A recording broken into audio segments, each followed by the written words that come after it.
everybody. 1, 2, 1, 2, yes. Yo, it's King Ghidra, the bomb of the forces in our ether. Wow, how you guys doing tonight? All right, I'm gonna ask that question one more time. How the hell are you guys doing tonight? All right, how many people we got here out on a date tonight? Let me hear you. Man, I'll tell you what, that's some fucking enthusiasm right there.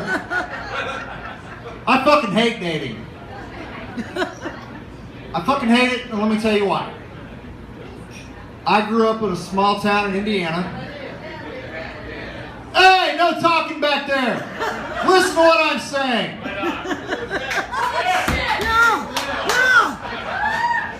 Anyway, like I was saying, growing up in a small town in Indiana, dating was kind of a pain in the ass for me. Because in Indiana, the more retarded and the more redneck you are, the better piece of ass you're gonna fucking get. Let me put it to you this way. If you're driving a tractor wearing a John Deere hat on backwards, to that skull, you're probably going to end up with a supermodel. Now, by California standards, that means the bitch's name ain't going to be Crystal or Twyla or some shit like that. You know, dating sucks. Because you know what? I compare dating to like playing video games. Because it's like this. Well, before I get on that tangent, let me tell you. Dating for me, it's kind of fucked up. Because you know what? When I was growing up as a young kid, hell man, I couldn't even sit in the fucking bathroom for more than 5 minutes jerking off before my hand would fall asleep. So, I go out on a date, I got nothing to fucking say. Which is pretty crazy because when I'm with my friends, I'm like Chatty Cathy, man. I'm like the human fucking Wikipedia. You can ask me any fucking topic, I'll tell you any goddamn thing you want to fucking know. I get out on a date, it's like, ooh. I'm thinking a lot though. Wheels are turning. She's wanting to talk to me about, what are your interests? Oh my God, do you have kids? What's your favorite color? And then the most important question, where do you work at and how much money do you make? Shit that I could really give a fuck about. The only thing I'm thinking about is, are we gonna have sex in the near future? And by near future, I mean by the end of this date. Because I'm gonna tell you what, if you're not gonna have sex with me by the end of this date, we're gonna get in a little problem with what I call the Christmas scenario. All right, I want to shout out for the people here that grew up in the 1980s and the 1990s. Let me hear you. Hey, do you guys remember, especially the guys out there, I mean the girls, they might not remember so as much, but the guys, do you remember whenever you were waiting for that first Nintendo you ever got for Christmas? Give it up if you wanted that fucking Nintendo back in the 80s when you were a kid. I did. Yeah, exactly. You waited all year for that motherfucker. You were good. You ate your fucking vegetables. You did everything you were told. Hell, you even did your fucking homework for a whole year. Christmas time. Hell yeah, I'm gonna get that Nintendo. I'm gonna get that motherfucker. I'm gonna get it. And oh my God, I got one fucking game. Super Mario Brothers, well that's kind of cool until I beat it for about 4 fucking times. And my parents, they were too cheap to buy me another fucking video game until next Christmas. Because guess what? Birthdays, that shit was reserved for socks and underwear. Which my birthday's tomorrow. So, you know, it's been about 3 years since I bought a pack. So, yeah, I don't have anything. Anyway, it's like this. Dating is like video games. I'm going to tell you why.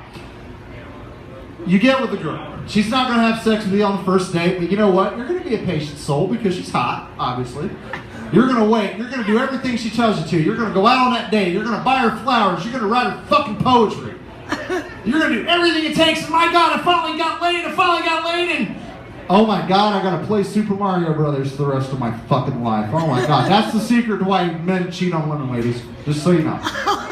It gets to the point where you almost, as pathetic as I was growing up, it's almost like you want to go to a bar and get the Cosby treatment. And that sounds, you know, appealing if you want to get laid, but until it actually happens to you, like it did to me. So let me tell you a little story.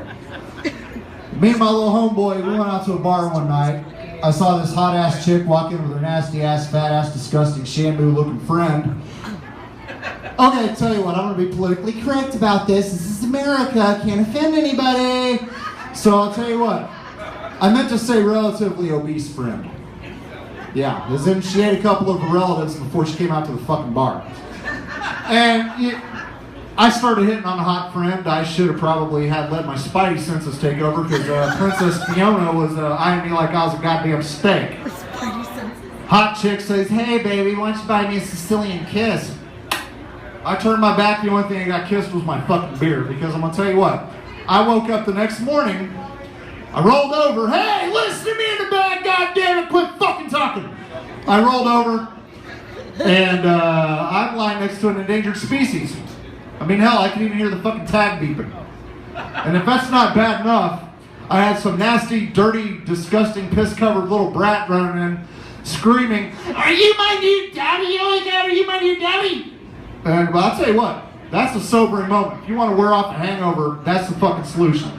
I'm looking around, I'm looking at the pictures of old daddy, and this guy looks like a cross between Goober for the Andy Griffith Show and the Incredible Hulk.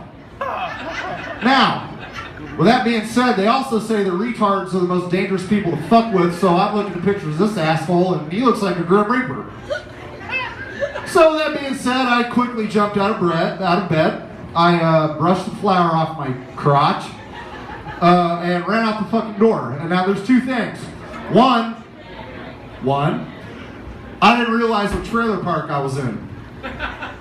So that led me to two, I didn't know what town I was in either. And then before you judge me for being a drunk or being a fucking stoner or being stupid, I'm from Indiana, and all these fucking towns in Indiana look the fucking same. They all have cornfields, and they have the effervescent aroma of drugs and failure. So at that point, I had to call my dad to come pick me up, and we're having breakfast at Denny's. We're sitting there eating, and he's like, "Hey, sport fans, how was she?" And you know, being the noble, good son that I was, I lied my ass off. Hey Dad, she was fucking awesome. I'll tell you what, her pussy was tighter than a fucking keyhole. That bitch had a fucking tight ass. Oh my God, Dad, she was fucking awesome. That bitch, I'm gonna tell you what, as far as sucking dick goes, never mind the golf ball. This bitch could suck a bowling ball through a garden hose. You know, and I'm telling my dad this, and the only thing I'm getting in response is the awkward silence of his Grand Sam breakfast at Denny's getting eaten, and the slurping sounds of coffee. Till he finally, you know, sounds off to me and goes, "Caleb, you're full of shit." "Oh, why do you say that, Dad?" "Well, Caleb, if she was so hot as you said she was, you'd be having breakfast here with me instead of her. She was a bufferilla, wasn't she?" "All right, DJ, do me a favor and hit this, because I'm going to sing a song to get everybody out of here to tell everybody the aftermath." A little louder.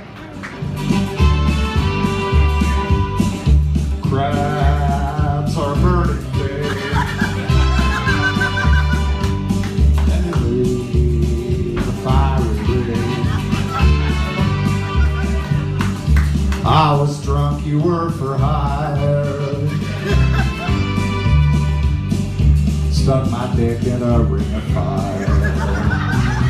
I got crabs from a fat ass named Desire. She went down, down, down, and those crabs, they climbed higher. And it burns, burns, burns, my dick's on fire, my dick's on fire. All right, guys, give it up for yourselves. My name is Caleb, Maurice's friend, wishing you PBR wishes and trailer park dreams. Good night, everybody.